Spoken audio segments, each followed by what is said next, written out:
Britain के नए प्रधानमंत्री ऋषि सुनक ने जिस तरीके से यहाँ पर सभी को चौंका दिया अपने कई फैसलों से, उसमें सबसे बड़ा फैसला उनका कैबिनेट पदों को लेकर है। जी हाँ, आप सभी को बता दें कि ब्रिटेन के प्रधानमंत्री की चर्चा भारत देश में बहुत हो रही है। क्यों? क्योंकि यहाँ पर ऋषि सुनक ने जिस तरीके से पद संभाला और उनके हाथ में कलावा भी नजर आया, और वो कलावा इस बात का कहीं ना कहीं सबूत है कि जितने लोग भी उनको कट्टरपंथी यहाँ पर तमाम जवाब देते नजर आ रहे हैं, उनको तगड़ा जवाब मिला है ऋषि सुनक के इन सब कामों की वजह से। लेकिन कैबिनेट को लेकर जो जानकारियां सामने आई वो तो और भी ज्यादा होश उड़ा देने वाली हैं। कई महिला नेताओं पर मेहरबान होते नजर आए नए प्रधानमंत्री ऋषि सुनक। उन्होंने यहाँ पर जो ऐलान किए वो सुनने लायक है। प्रधानमंत्री नरेंद्र मोदी ने भी कल, हमने आपको एक उनका बयान बताया था कि 2030 तक का रोड मैप बनाने की तैयारी करी है और ब्रिटेन और भारत मिलकर साथ काम करेगा, ये बात का भी उन्होंने साफ ऐलान कर दिया है। लेकिन देखना ये दिलचस्प हो रहा है किस तरीके से आने वाले वक्त में ऋषि सुनक यहाँ पर आगे तमाम फैसले लेते नजर आएंगे। लेकिन ऋषि सुनक के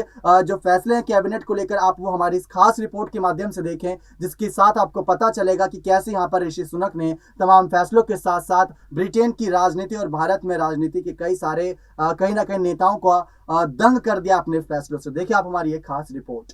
ब्रिटेन के नए प्रधानमंत्री बनते ही ऋषि सुनक एक्टिव मोड में आ गए हैं। उनकी तरफ से कैबिनेट में बड़े बदलाव कर दिए हैं। इन बदलावों ने कई बड़े संकेत दे दिए हैं।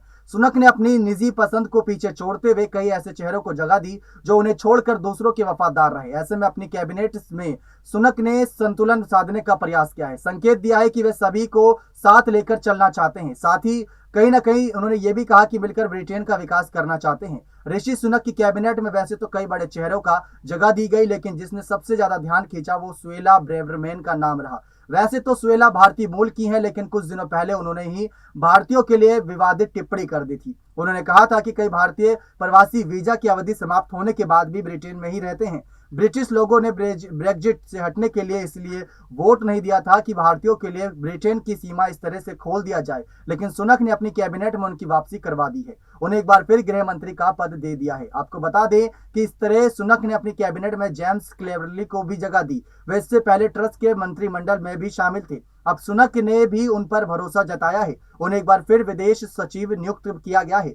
अब अगर जेम्स को मौका दिया गया तो बोरिस जॉनसन की सरकार के समय डिप्टी पीएम रहे डोमिनिक राब एक बार फिर अपना वही पद हासिल करने में कामयाब हो गए हैं। सुनक की सरकार में भी वो डिप्टी पीएम की जिम्मेदारी संभालने जा रहे हैं। उन्हें न्याय सचिव की भूमिका भी दी गई है। इसी तरह बैन वेलेस ने भी अपनी रक्षा सचिव वाला पद बचा लिया है। सुनक ने भी अपनी कैबिनेट में उन्हें बरकरार रखा। अब ये तो वो चेहरे हैं जिन्हें सुनक की कैबिनेट में जगह दी गई, लेकिन ऐसे कई पुराने नाम भी हैं जिन्हें इस बार बाहर का रास्ता दिखा दिया गया। इस लिस्ट में बिजनेस सेक्रेटरी जैकब रिस-मोग हैं और justice secretary Brandon Lewis, work and pension secretary क्लोज स्मिथ के नाम प्रमुख हैं। वहीं भारतीय मूल के आलोक कुमार भी अपना पद नहीं बचा पाए, लेकिन जिन चेहरों को जगह दी गई है उसे देखकर माना जा रहा है कि ऋषि सुनक अपने प्रधानमंत्री रहते हुए पार्टी को एकजुट रखना चाहते हैं। जो भी अंदरूनी विवाद चल रहे थे, गुट बने हुए थे, वे उन्हें समाप्त कर अपने कैबिनेटों के साथ लाना चाहते हैं।